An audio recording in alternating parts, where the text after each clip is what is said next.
Hey guys, welcome to Wrestling Daze and welcome to this very special video. We're going to talk about the new 5-part series that has just dropped on Netflix called WWE Unreal. This is a behind-the-scenes docuseries, and obviously there's been a bit of controversy around this because they're kind of exposing more of the business than we have ever seen before. And there's a few people that have been concerned about that. Personally, I've been very excited for this series, and so to actually get a chance to sit down and just watch all 5 episodes, kind of binge watch them all, I can honestly tell you it's one of the best things I've ever seen. I think certainly from a WWE perspective, I could really see this bringing in new fans.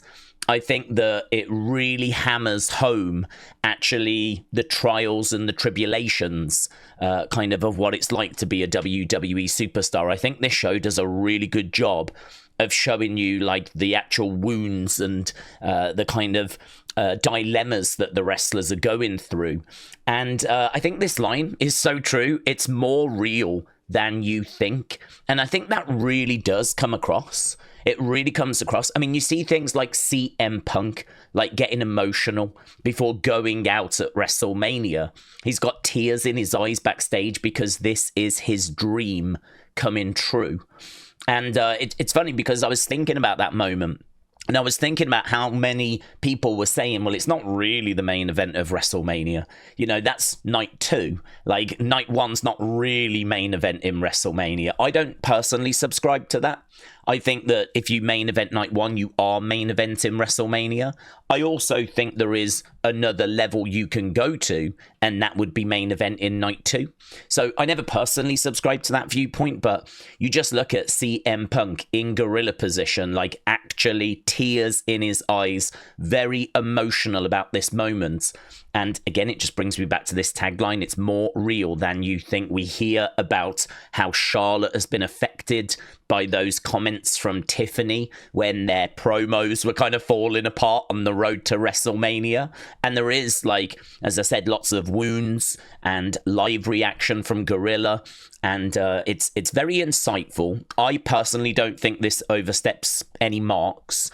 I think it's very quotable. There's a lot of clips that you could pull out and want to talk about and share. And I think the best way for me to kind of approach this is I've actually got like 3 big points from each episode that I just want to kind of touch on. Overall series score, I would give it a 9. Actually, why is it not a 10? I just think that I would have liked to have seen even more with the writing and the creative side. I feel like a lot of this is kind of in-ring action, things that you will have seen if you watch WWE. It's kind of needed, though, in a way, because it's needed to tell the story. I mean, really, you could show this to someone that has never seen WWE before, and they would get a complete grasp of kind of what was going on. You take them on that journey, really, of here's a superstar. This is what they're trying to achieve. Let's have a look and see if they achieve it. So for an example, we have Chelsea Green, who really wants to win a championship.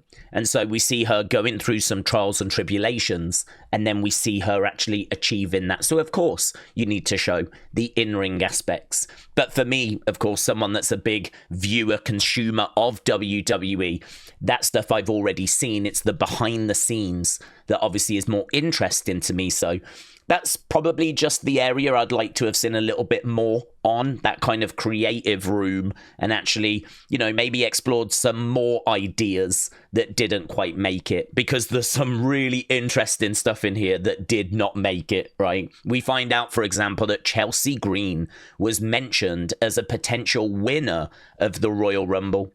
There's an idea, it's never really taken that serious, but it is mentioned that actually, could there be 2 people left that then like both eliminate each other, meaning that when number 30 comes out at the Rumble, that person just automatically wins? And then jokingly, the creative team are like, how about if number 30 was Chelsea Green? And I just thought that was amazing that that was an idea that was actually floated. They also mention about CM Punk winning the main event of WrestleMania. The other thing that's quite mind-blowing is Kevin Owens was actually mentioned for winning the WWE Championship at Elimination Chamber. The way that the Rock segment would have gone is that Cody would have turned down the Rock, and then the Rock would have punished Cody by actually saying, right, well, you're going to defend that title right now against this guy. And then out would have come Kevin Owens. He would have gone after Cody, beaten him for the championship. And actually, we wouldn't have had the Cena turn. We would have had a new WWE champion. That was just another idea that was floated that we ended up not getting, right? So that's the stuff that really interested me. So a little bit more of that, but honestly, it's a nothing criticism because I sort of feel like they could have given me more and I may have asked for even more. Again, you know, where do you draw that line? When is that enough? So my criticism is very small. I think the other kind of little criticism I've got is not everything here feels like I'm being told the truth. Not everything here feels like it's kind of gone as they're presenting it. And we can kind of come to that when we get to some of those examples. So little bit of doubt around a couple of things that they show us, and also I would have liked a little bit more behind the scenes, but honestly they're minor criticisms and this thing is like absolutely fantastic. I really recommend that you check this out, right? So with that being said, let me just go through the big talking points. What I've actually got is like hundreds of images to show you where we can go through and really touch on the majority of talking points, right? So Seth and Punk overrun on the Netflix premiere, and actually they have to start cutting things. I think it's Abyss that is the producer, and he's like really apologizing to Bruce. He's like, look, we've cut the Anaconda Vice bit, we've gone over 2.5 minutes, I'm so sorry. And Bruce is like, you know, it's been overbooked, it's been overproduced, it is what it is. And like William Regal has to step in and he's like, listen, calm down, right? Just be happy with what you've delivered, yeah? Like, and he's having to have a word with like Abyss, and it's like a really interesting segment from episode 1 right at the very end, right? So the Seth Punk match overruns. We find Rhea backstage just running through her spots on that same show, that Netflix premiere episode of Raw. She's obviously taken on Liv Morgan. And she's backstage kind of like running through her spots with Damian Priest. It's really interesting to see the talent doing that. Not seen talent doing that before, where they're kind of trying to remember the different spots they've got to go through. I thought that was really interesting. And then the other thing in episode 1, just a good layout of Gorilla so that we can have a good understanding as to kind of where people sit, where the producers sit, where the timekeeper sits, and kind of what the layout is. And if you don't know about wrestling and you don't know about the Gorilla position, all of that stuff is thoroughly explained. A lot of stuff in here is very kind of, you know, bringing people up to speed. This is what a heel turn is. This is what the road to WrestleMania looks like. This is what the Royal Rumble is, right? This is what WrestleMania is. This is what an Elimination Chamber is. This is what Gorilla Position is. So a lot of time is given over to explaining things, and that's understandable, right? That's understandable. And a chunk of time, as I said, is given over to kind of showing the in-ring work as well. And again, I think it does round out the story. I think it is needed. But yeah, that's the stuff that probably we don't need to see so much of, because obviously we are hardcore viewers, right?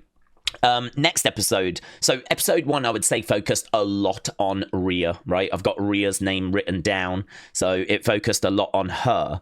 Episode 2, I would say, focused a lot on Jay Uso. This is about him winning the Royal Rumble. But the 3 things that I've picked out is that a lot of people wanted Punk to win the Rumble in creative. There's an image that I've got to show you where they're basically all saying, who do you want to win the Rumble? They're pretty much all saying Punk, right?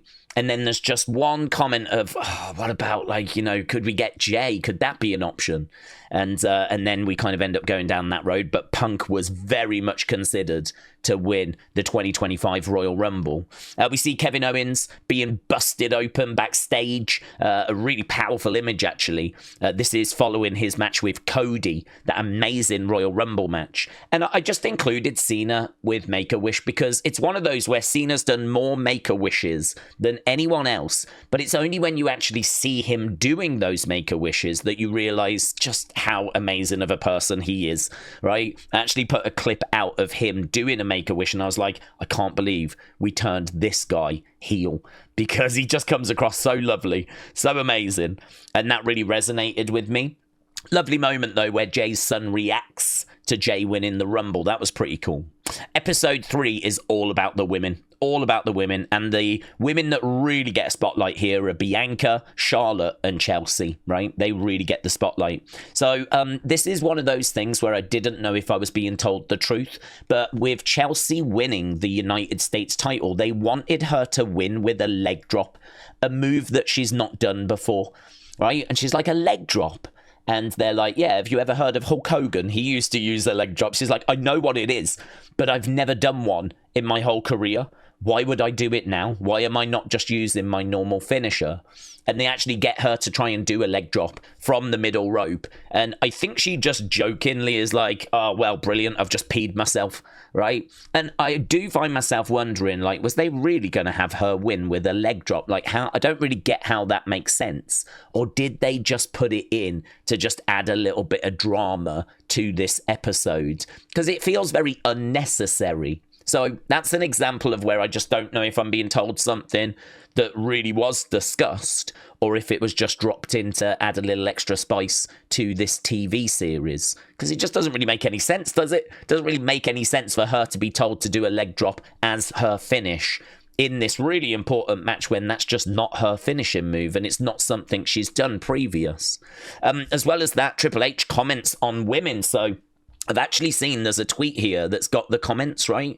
Triple H praises the WWE female talent, right? He said their pacing and their understanding of moments and not arguing about those moments is better than the effing dudes. He's like, to be honest, when you go to the PC, there's like 5 women that are great for every one guy. Like, he is really putting over how amazing the women are, and the women that are coming through. I think he says they're just better than us, right? They're just better than us.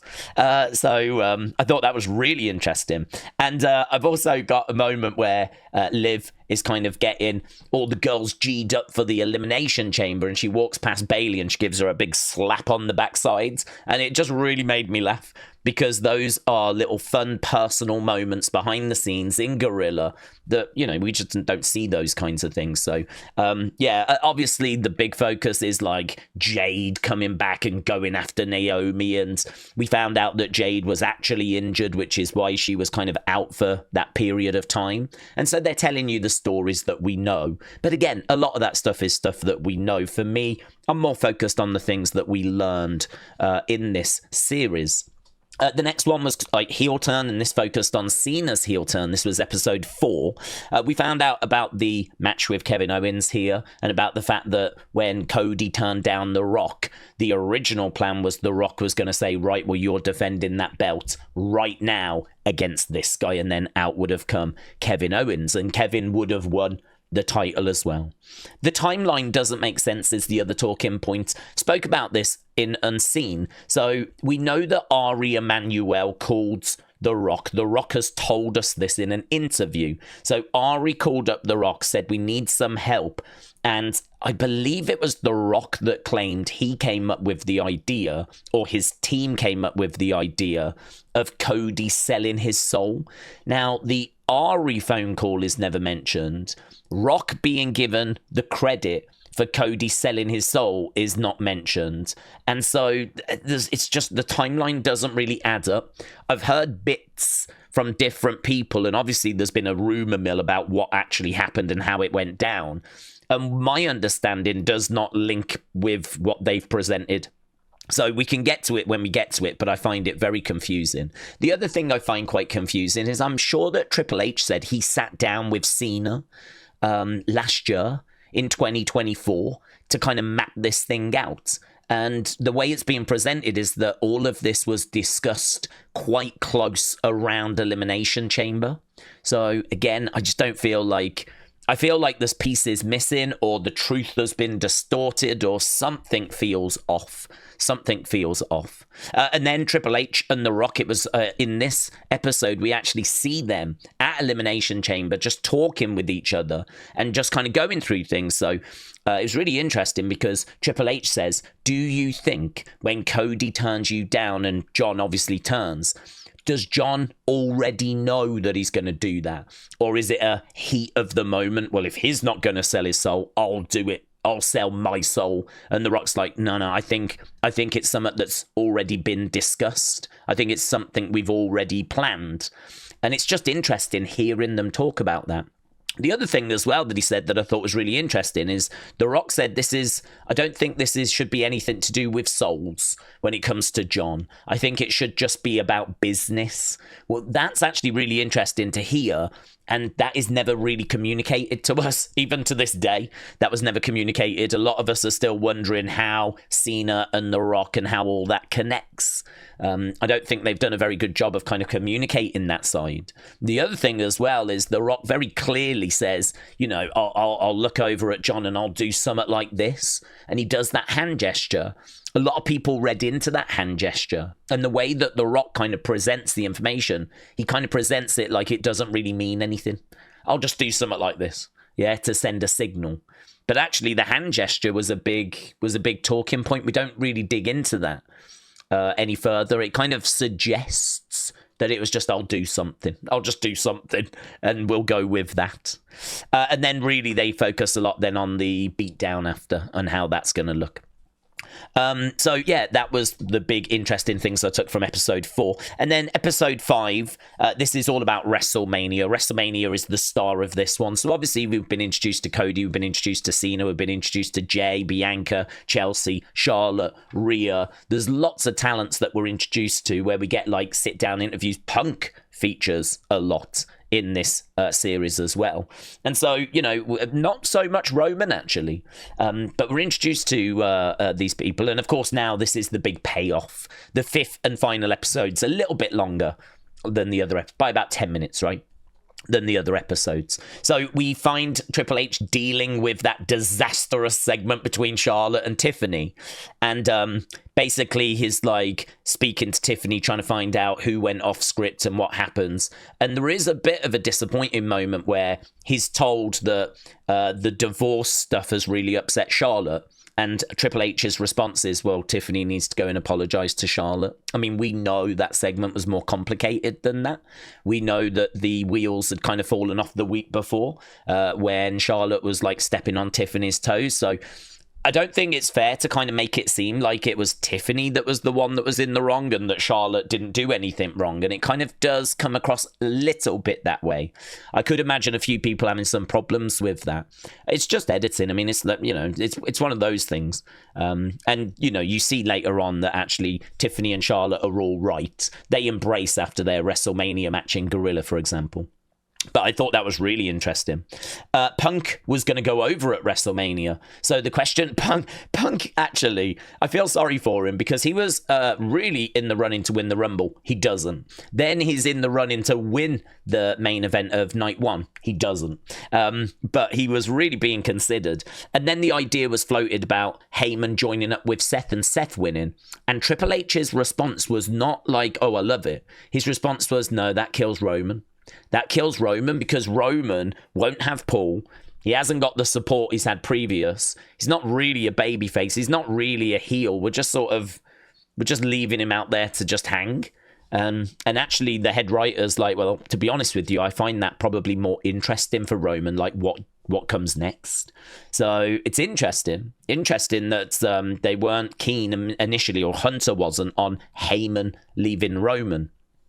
Obviously, we know about Punk getting upset just before he goes out at WrestleMania, and that was quite impactful before he main events. And the other thing I found really interesting was John Cena talking about the WrestleMania crowd. He said that when there's a crossroads that's delivered, he says the crowd start counting Cody because Cody gets the pin and the crowd are counting. It's like if that crowd really hated Cody, they wouldn't have counted. They would have just booed him.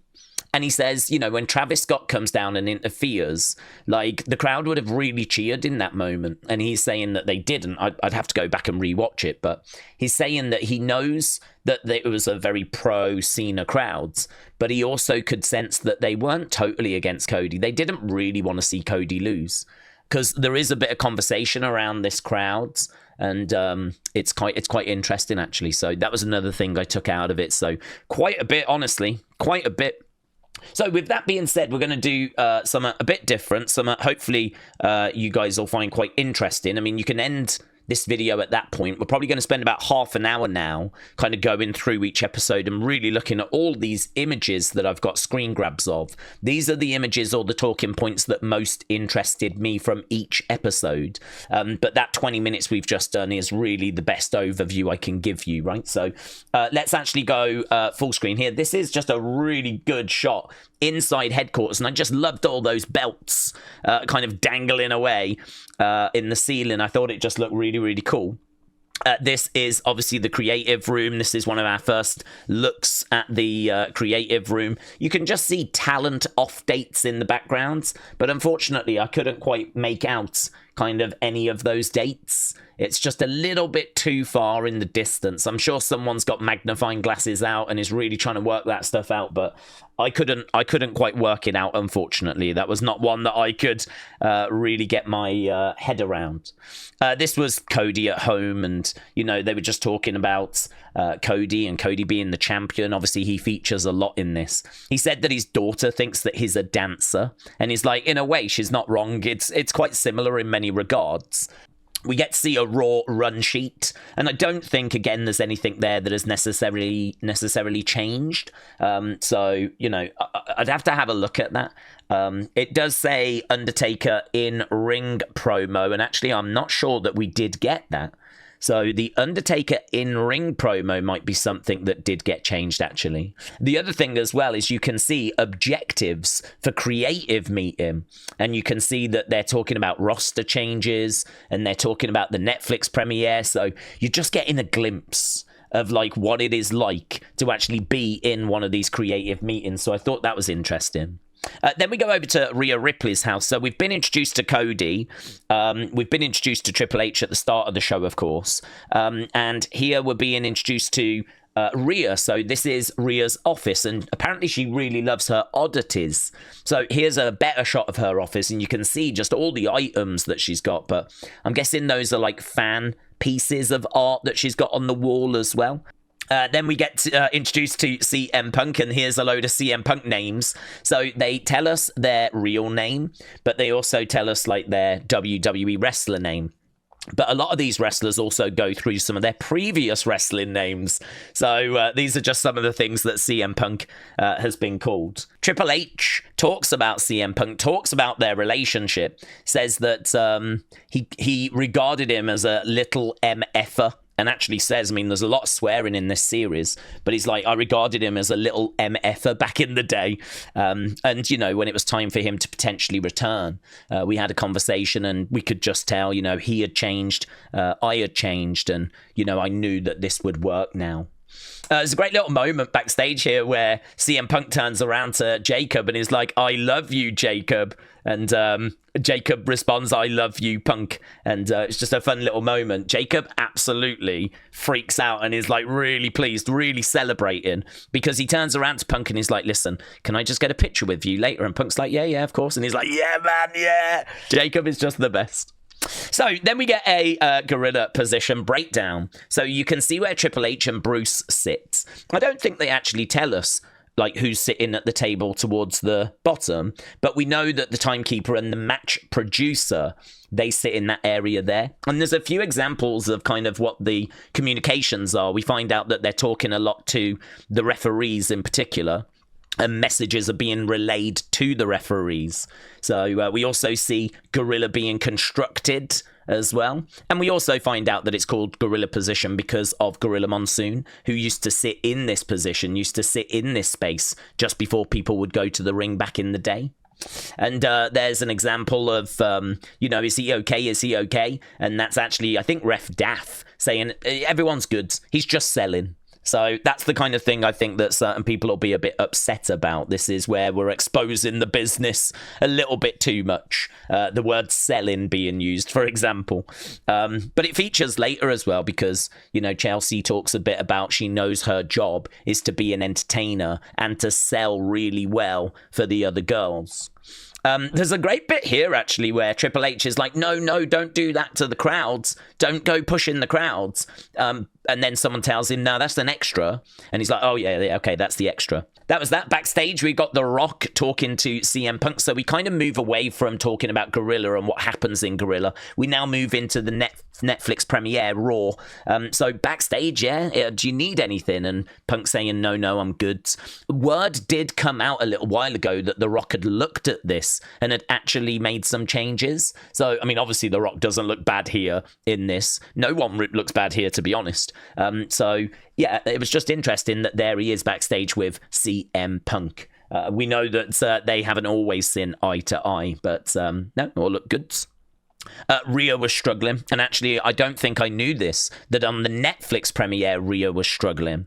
So she's like, I couldn't get myself ready, I couldn't get myself focused. She's like, I didn't know what gear to wear, I didn't know what makeup to do, I just couldn't switch on. And there she is, like, in makeup, getting her makeup done.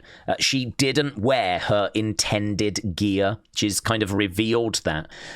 Triple H saying to Cena just before he goes out the Netflix premiere, like, enjoy this.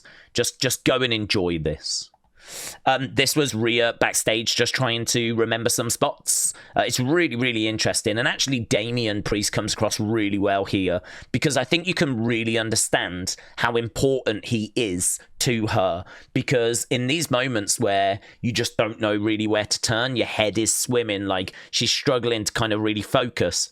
She's got loads of stuff to try and remember. Just grabbing like a really good friend, going, listen, can I just bounce this off you? Can I just run this past you? And she's like, right, I do this, I do that. Go into this riptide. Then I've got Dom coming. And she's just kind of sounding off. And you can kind of really appreciate that he would be worth his weight in gold in this moment in particular. I mean, this is what a friend is for. And I got to be honest, I was looking at this and I was like, man, I don't know if it's the glasses or I don't know if it's the fact that he's kind of listening to her and he's being there for her. I just kind of looked at him and I was like, I really wish we could change his presentation on screen. His presentation on screen is just not that interesting to me.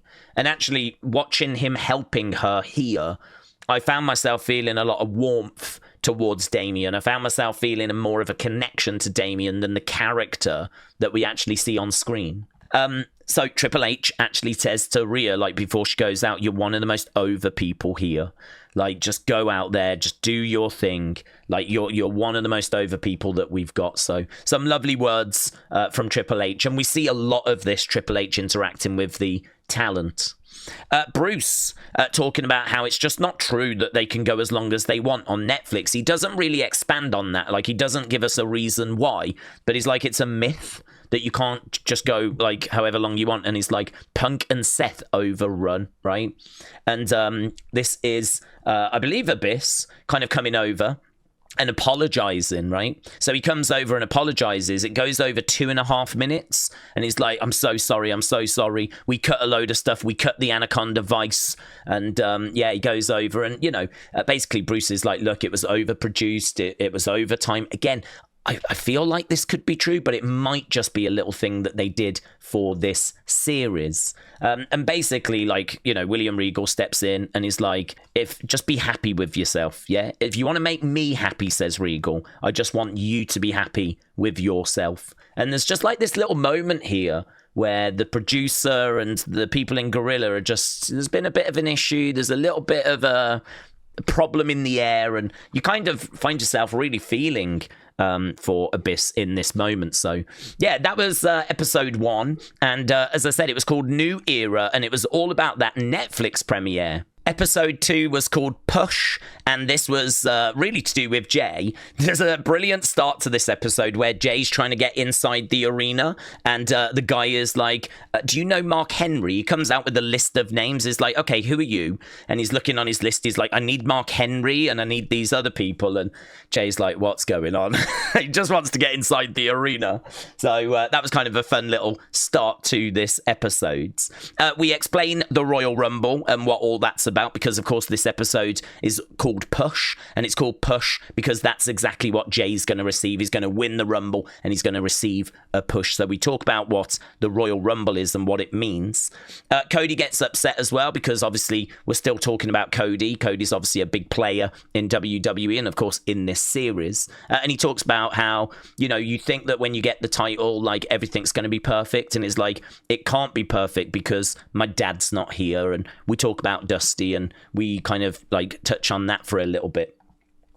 They also show that just after WrestleMania 40, Cody is given the watch, and they make out that it's the exact same watch. There is a comment made that they found the guy that had that Rolex, and that this is that Rolex. This was Dusty's watch. So they're really making out it's the exact same watch. I don't know that that's true. So Dusty had a watch and he had to pawn it because, you know, he really did hit hard times. And what they got for Cody after winning at WrestleMania 40 is they actually managed to get that watch back for him. And you can see what that means to Cody. We get this whiteboard as well, and again, I've not broken it down. I'm going to leave it on screen for you guys to have a little look at, because obviously we've got so much to get through. But anytime I saw like a whiteboard that was going to have loads of information on, I wanted to make sure that we were including it. Are we going to let him hit the pile driver? So now they're talking about Kevin and Cody, and they want to know if Kevin can hit the pile driver on Cody. Then they talk about how that's a banned move, right? You can see in the background like all the little snacks they've got in the writer's room, in the creative room. And yeah, it's kind of really interesting getting a glimpse into that world. You can see another whiteboard in the background, and I feel like this might be the one that leaked out previous. Backstage, we see that Cody has got the winged eagle, and they kind of talk a little bit about what that means. So Cody with the winged eagle. Here you can see tell Kevin to knock him on his ass and then just pile drive him. So this is the moment the instruction is given to hit that pile driver. And they make a big deal about how this is a banned move and what a big moment this is. There we can see, right, the pile driver is hit. We have Triple H go out and confront Kevin Owens, and this is a fun moment actually, because backstage we see him going up to Kevin going, oh, I'm sorry, I just went through the curtain and you was right there. And I was like, well, I've got to do something. And so like he's kind of apologizing, but Kevin's like, no man, what are you apologizing for? It went so well. So it's just funny to see them kind of having this moment after their confrontation, which did go viral. Everyone was talking about it. Then we see Jay. This is Jay with his son and obviously Jimmy, and they're bowling. I'm not sure where they are, but they're just like having a little bit of a family time. And he just talks about some of the names he's had, including Jules Uso, which apparently was his original wrestling name, but they weren't really feeling it, so they changed it to Jay Uso. And they just talk about like his connection with the fans, and he says as well, like now he's gone solo and singles wrestling, he really misses tagging out, he really misses sharing the workload, which I thought was refreshingly honest. We get to have a look at the bloodline, and they kind of just break this down, touch on this so that everyone knows kind of that the family's connected and how it all works. And then we get to see in the creative room, as they're talking about Royal Rumble, right? Who do we want to see win the Rumble? That's what this episode is about, and that's why we've been talking about Jay. So we actually see them all talking about Punk. Do you want Punk? And everyone going, yeah, Punk. I think Punk should get it. John Cena is mentioned as a winner as well. The other thing as well is they say that at this point, WrestleMania looks like it's going to be Cody Cena and it's going to be Punk Gunther. That is what WrestleMania is looking like at this point. So very, very interesting. Again, we got some whiteboards. Everyone's on board with Punk getting it at this point. But word is mentioned then about, is there any way that we can get Jay in the mix? Is there any way we can get Jay involved? And they decide that they're going to put the rocket on him. So Triple H goes up to Jay and he's like, look, we want to put a rocket on your ass. And he says, does that make sense? And Jay responds, look, yeah, you can put it on me. Like, he's basically saying, I'm ready. The thing was, though, that he does go back to the creative and he's like, listen, if we do go in this direction with Jay, we've got to make sure that he can't be wheezing. He can't be blowing up. So it's really interesting that they've observed that as well. That's been a talking point during our watch-alongs, that Jay will do his entrance and then he's like gasping for air. And that is something that is spoken about in these creative meetings. And interesting to see Paul Heyman in these creative meetings as well. Then we go back to Cody. Cody, of course, has been pile driven, so he's selling it with a neck brace, and he's like, I'm excited to meet the fans that are going to joke to me about how I'm working the gimmick, and then they just show him like meeting the fans. Backstage, we actually hear from CM Punk, who says that he is haunted by his tricep injury, and they talk about kind of what he went through the year before. Then we get to see John Cena doing Make-A-Wish, and this was a really touching moment. You've got this. Go and open it the only way that you can. And that's Triple H to Stephanie. And then when she comes back, he's like, the open was awesome. And she's like, thank you, babe. And then we move on to like the actual show. During the show, and I believe this is Kevin and Cody, we actually see this from Triple H where he asks, do we have anyone that looks like they're medical or no?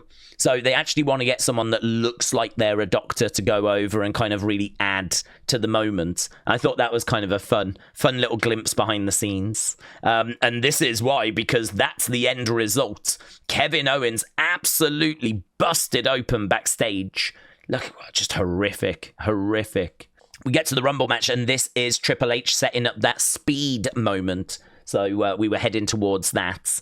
After that, we actually get this bit here where Triple H wants to know if Speed is okay after Speed has gone out. He wants to get a bit of an update. I think they say, well, he's still breathing. So they're quite satisfied with that. And then here, Jay, just before he's about to go out, John Cena comes over and tells him it's supposed to be fun. Remember, this is supposed to be fun. I think Jay may be looking a little bit nervous. Nerves actually play a bigger part backstage than what you would imagine. That's the reaction to that curb stomp. You might remember Seth delivering that curb stomp on Roman Reigns. It was horrific. That's the reaction of Jay's son when Jay wins the Rumble. And it's a great moment. It's really, really cool. There's Jacob and Jimmy watching as Jay has just won the Rumble backstage. There's Seth saying nothing but love for you, man. You effing earned it. So there's Seth with Jay. And once Jay kind of comes back from winning the Rumble. So, yeah, that was episode 2. Episode 3, this is Bianca, and she's talking about how her braid, some people think when she uses her braid that they add sound effects, and she's like, nope. No, we do not. It's all real. Then we go over to Chelsea's house, and this is Chelsea just showing us all of her gear. She says she prides herself on changing up her gear. And she's like, I've probably got about 30 different sets of gear just in these drawers alone. She's like, they range from like $600 to like $1,500 each. And she's like talking about how expensive it all is. She says that she knows that she's in the company for comedic relief and for selling, and she kind of talks about what that means. She also talks about how she wants to be a champion one day, though. Even though she's happy to put other people over, she wants to be a champion, and she's got this gear ready for if that ever happens, and it's got her face like all over it. She then talks, and again, this is another thing where I didn't know if I was being told the truth, but she does talk about how she's invited a load of friends to come to Survivor Series, and she's like, it's funny, they'll tell you when you're on the card, but they won't tell you when you're not, and basically she finds out she's not on the card at Survivor Series, so she has to kind of try and tell her friends, break it to them, that they're sadly not going to be seeing her compete. There she is at Survivor Series, just wishing some of the girls good luck in makeup. We're not in this section for long, but you can see Candice, you can see Raquel, and you get a bit of a glimpse of what it's like in the makeup department. And there she is, just kind of watching from a box. Don't know why she couldn't be with her friends. I can't remember actually if she had any kind of dart match or anything like that, but she was just up in a box kind of watching the action play out. And, you know, this kind of set the scene of her wanting to be a champion, not making it onto this card, which then transitioned us nicely to her, you know, now getting an opportunity to win that United States Championship. And here she is going over to Michael Cole. He's like, oh, are you coming over to butter me up so I'll say nice things about you? She's like, no, I've just come over to find out if I'm going to win tonight or not. Michael must have that information beforehand. This is where they tell her about like doing the leg drop. And this is, I kind of struggled a little bit with this because I couldn't tell if I was being told the truth, like did this really happen as it's being presented, or was it just in here to make the show a bit more appealing? She tries it on a crash mat, and I think she just jokingly says like, oh great, now I've peed myself. She jumps off like the middle rope, does a leg drop onto that crash mat, and she's not happy with it. Doesn't feel comfortable for her. She just doesn't want to do the leg drop finish. And then like Cody comes over to have a word. He's like, how much time do you guys have? She's like, about 6 minutes. He's like, what are you worrying about then? So Chelsea ends up winning, of course. Then we've got Stephanie saying, I'm so happy for her. Stephanie really pleased for Chelsea. And there she is backstage after coming back, after getting her win. And you can just see Liv and Raquel in the background. It looks like they're being quite confrontational, but actually they're not. They're kind of talking and chatting with each other. Then we move on to Charlotte. So Charlotte obviously is in hospital. She's going through her surgery. And there she is with her dad, Ric Flair. There she is back in 2008. We find out about, you know, her dad. We find out about her journey. There's her being interviewed back in 2008. She says she wants to finish her studies first, but she hopes that wrestling might be there for her, you know, once she's done all of that and completed all of that. And there she is obviously today, and she's talking about her brother Reed and the inspiration that he was to her, and obviously that's her brother that's sadly no longer with us. And she said, I'm still waiting for him to come home. We get to see inside Charlotte's knee. I believe this is actually inside Charlotte's knee. So how could I not include that, you know, as they're doing surgery on her? Another whiteboards over there. As, you know, they're kind of talking about the women's Royal Rumble at this point. So we've spoke about the men's. Now we're talking about the women's. And this is where they're talking about how about we have everyone eliminated, and then whoever comes out at number 30 automatically wins. And Chelsea Green's name is mentioned. I don't know that it's dealt with for very long or dealt with as a serious suggestion, but it's mentioned, so it's worth mentioning. I thought this was really interesting because we see Tiffany coming over to Charlotte backstage. This is at the Royal Rumble, just before the women's match. And she's like, oh, I can't believe it. Since I've been called up, you've been away injured. I'm so excited to kind of work with you. And obviously we know what's going to happen with this feud. So this is interesting. I put this on social media and I was like, that smile doesn't last very long. Then Chelsea talks about how she got injured like a week before, and she kind of shows us the injuries. She said all the girls were told to stay away from the one side of her face. There is Bianca like trying to get her gear sorted last minute backstage, and apparently she like does stab herself in the chest with a needle. So she's kind of like joking and laughing about it. She didn't do any serious harm or anything. During the actual Rumble match, obviously Lyra gets a wardrobe malfunction. And it's interesting seeing Gorilla, like, can we get someone over there to help her? Because she couldn't sort it herself. So, like, the refs come over. There's a couple of refs, actually, that have to try and deal with this. So we get to see that play out. There's Charlotte. This is after she has won the Rumble. She goes over to Triple H and she's like, I didn't know how to react. I didn't know if I was meant to be, like, serious or if I should show emotion. And Triple H is like, it's always good if you show emotion. So it was interesting. She just didn't quite know how to react to that moment. Chelsea was absolutely thrilled. Even though she didn't win the Rumble match, she was still thrilled because the crowd were chanting her name, and she was like over the moon with that. So I thought that was great. And there's Charlotte getting a great reaction, really good reaction from the rest of the locker room, and they're saying welcome back. So the women's locker room. Then, obviously, that's us done with the Royal Rumble. And so we move on to Elimination Chamber. And so now we have to explain what the Elimination Chamber is. So Bianca says, I make my own ring gear. What did you do? So a little bit sassy. She said she likes to make her own ring gear. And there's a real feature here on all the different gears that she's made. And she's like, I like to look over to the other girls and think, I made my ring gear. What did you do? So a little bit of sass. And there she is just making some gear. She's got these chaps on. Montez walks in and is like, are you sorting something for wrestling or OnlyFans? Then they talk about Jade and Jade's injury and the fact she was actually injured. So she was really injured and they used this as a way of covering it. And then we've got Triple H like, don't rush. Just make sure you're in control. He's talking to Jade about her big return. Obviously, she's going to go in the chamber. She's going to go after the person that attacked her, Naomi. They're all very excited about the swerve. Everyone thinks she's going to go after Liv. She's going to end up going after Naomi. And so he's kind of going through that with her.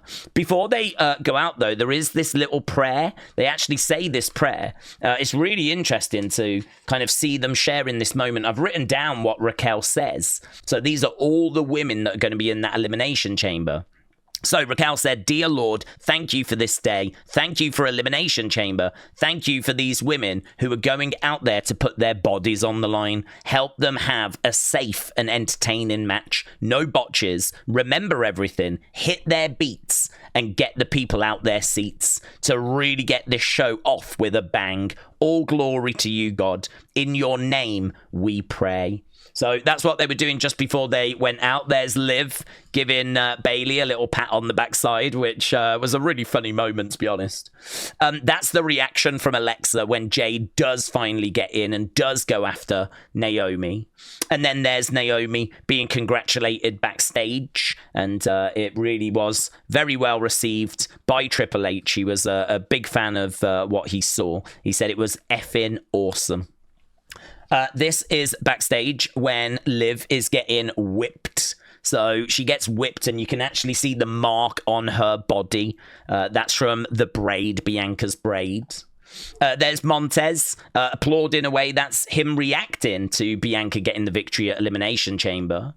And yeah, this is that moment where Triple H is talking about how the women are like better than the guys. And he talks about the PC. And he says they're just way smarter than us. So he really puts the women over in this moment.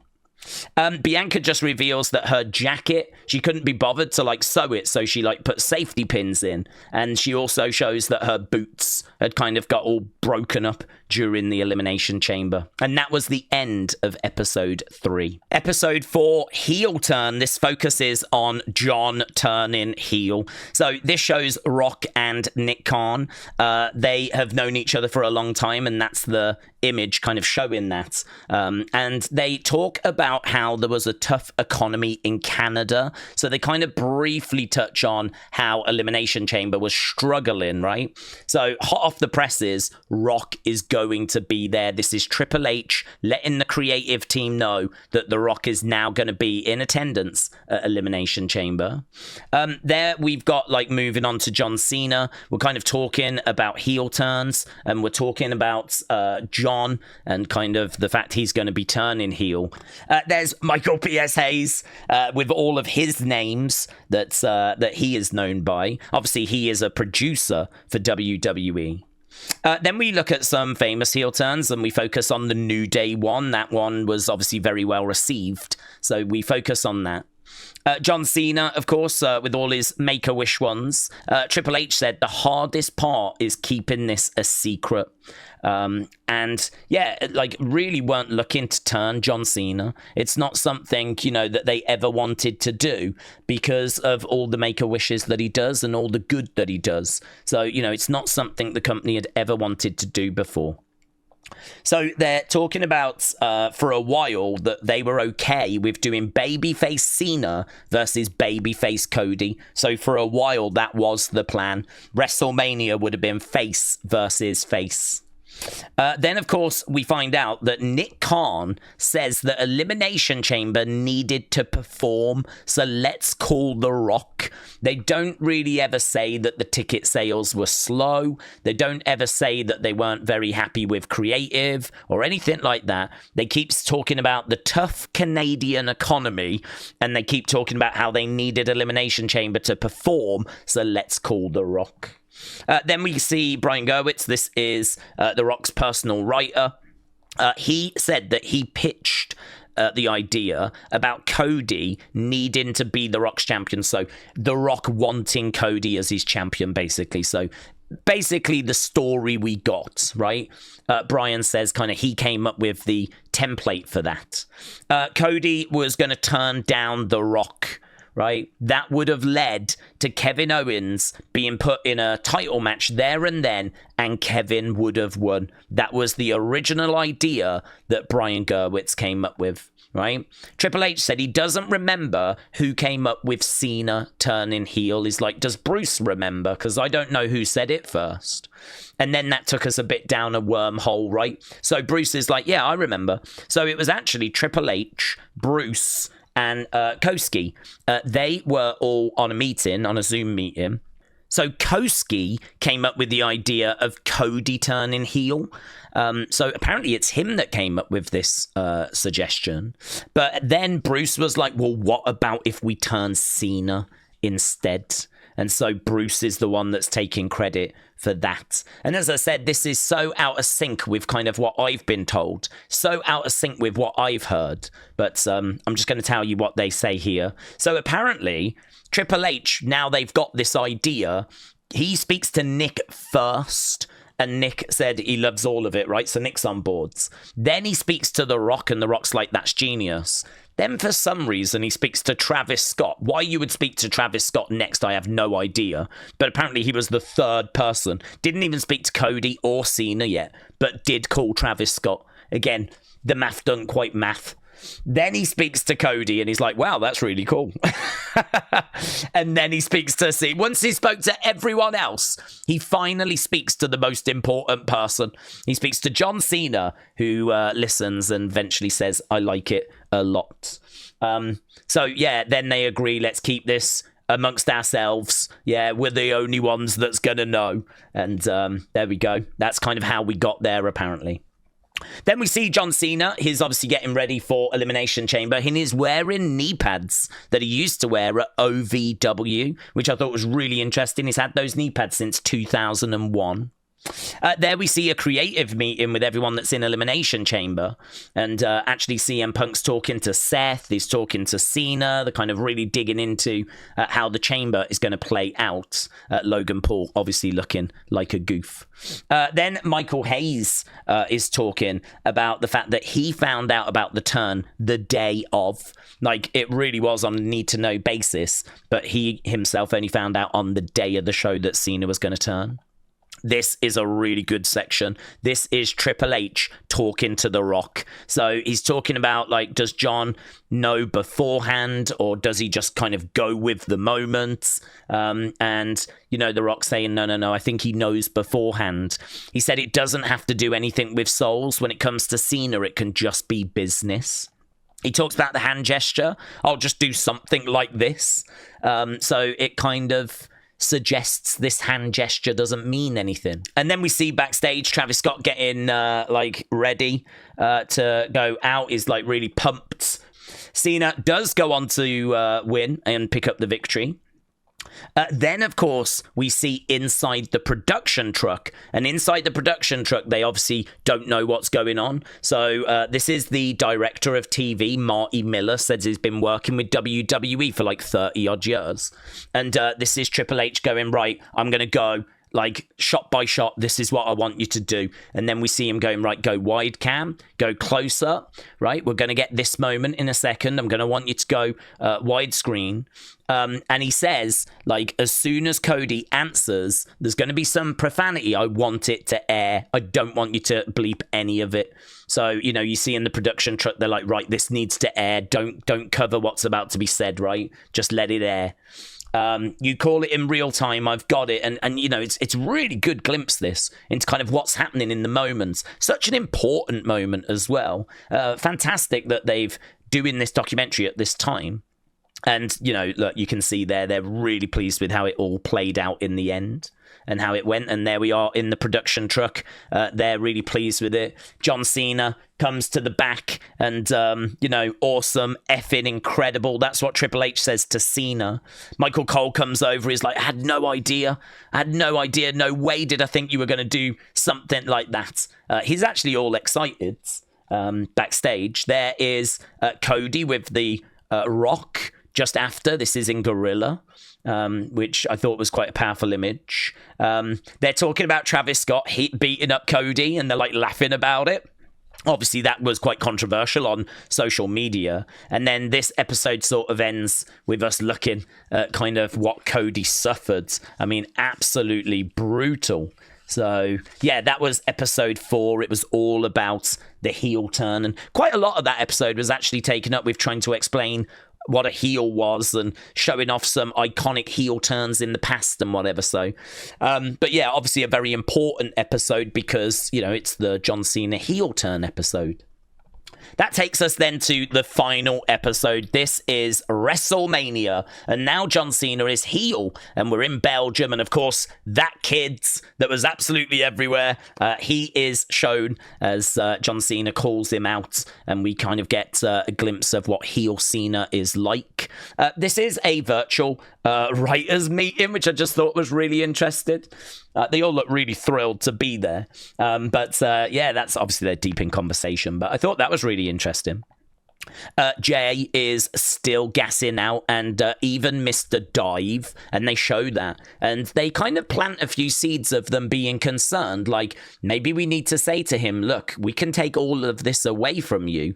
If you're not going to be able to do this, we can take it away to see if it lights that fire in him. I don't know, again, if they're not just creating some extra drama here that wasn't really there, because like every time Triple H is talking to the talent, he's not shouting at them or like anything like that. Like it's all conversation. So, you know, even here is like, everything okay? Yeah. And, you know, basically Jay saying, yeah, I'm just gassing out, and it's a real problem. It's still to this day, it continues to be a problem, to be honest. Then, of course, we go from that problem to this problem, which is Charlotte saying that the crowd really did derail her in this infamous segment. You know, this one where she and Tiffy go off script. So this is the reaction to that segment. I think Bruce said she stepped on Tiffany in a way that wasn't good for the story. That's their reaction to that disaster segment. Here you can see Triple H with Tiffany after that segment. So, you know, they're talking about how the girls had gone off script, and Triple H is like, which bit? And there's Tiffany going, my part, the back ends, you know, the divorce part, basically. And this is where, like, someone comes over to Triple H and is talking about how the divorce line has really upset Charlotte. She's actually, like, upset. And Triple H is like, well, Tiffany needs to go to Charlotte and apologize. They need to get onto the same page. I think that'll upset a few people because Charlotte was out of line in this segment as well. There's not really an acknowledgement of that, but, you know, it is what it is. Michael talks about how he likes Punk winning WrestleMania. That's the direction he would like to go. And actually, then we see Triple H saying the exact same thing. Triple H said he would like CM Punk to win. Triple H also says here that he's worried for Roman if they take Paul Heyman away from Roman. And that was really interesting. I really liked his line there about how he's not a babyface, he's not a heel, he won't have the support, he doesn't have Heyman, and how that is something that Triple H is really thinking about. I thought it was really interesting. Here we've got Michael. He's happy for Punk that he's just main eventing, and this is where we start to really dig into, you know, Punk being a main eventer and how much that means. Punk, this is the day of WrestleMania. They're going through rehearsals, and there is Charlotte in the ring. This is where they have the conversation about if any of them have pooped themselves in the ring. Charlotte's like, well, I have peed myself a little bit. And then also Charlotte reveals a bit of a story where she was told that Hunter had once flicked a bit of Snickers at Jericho, kind of pretending that it was poop. And they all have a bit of a laugh about that. This is Gorilla then. This is later on, obviously, as we're about to open up WrestleMania. I believe this is during Jay's entrance. So you can see Kevin Owens is back there. This is during Jay's entrance. And then there's Jay getting the victory. Xavier celebrating. Kevin celebrating. Sammy back there as well as Jay makes Gunther tap out. There's Jay going over to Triple H. Triple H just really quite straightforward stuff. Congratulating Jay, saying, I know how hard you've worked for this. Backstage, we see Charlotte going through the motions. Obviously, she's now getting her match with Tiffany. She's kind of going through the motions, getting ready. I find that so interesting. I'd love to have seen a bit more of them actually putting matches together. I think I would have liked a little bit more of that as well. We find out that Tiffany did actually chip her tooth. Some people thought it was just blood. I actually thought it was just blood. I didn't think she had chipped it. I thought it was just blood that was kind of marking it. But we do find out that that was actually a chip, and that's them in Gorilla talking about if it was chipped or what the situation is. There's just a bit of concern for her. And then obviously the match ends and they're like, that's how you put someone over to Charlotte. And she's like, yes, sir. So seems like there's a lot of, goodwill around back there. And as we said, that was Charlotte and Tiffany embracing when Tiffany came back through the curtain.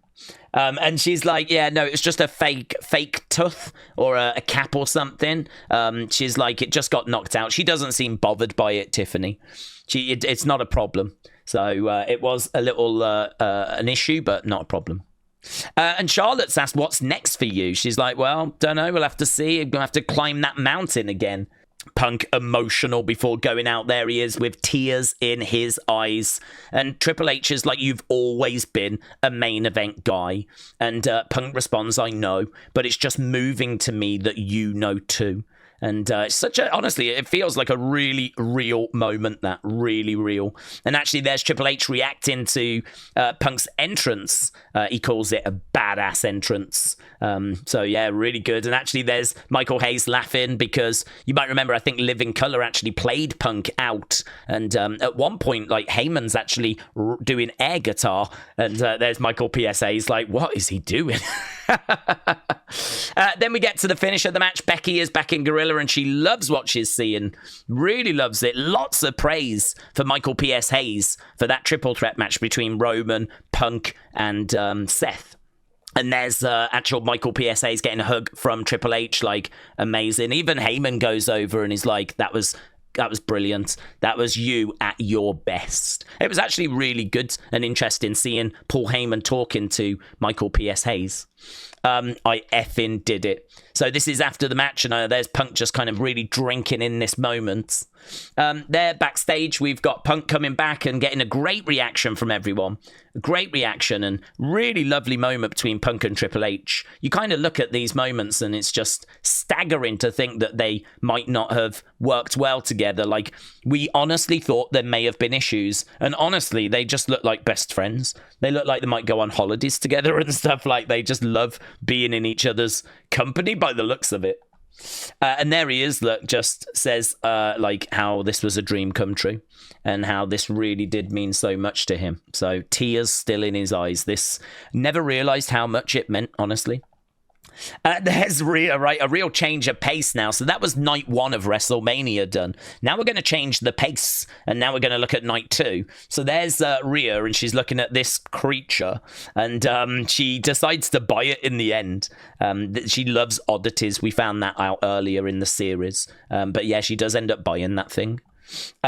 Then obviously we go over to Bobby Roode. He's talking about the main event with Cody. They agree that the crowd are going to want to see 17 achieved, and Cody's like, look, I'm not phased. It doesn't bother me if this is an away game for me. He's like, it's okay.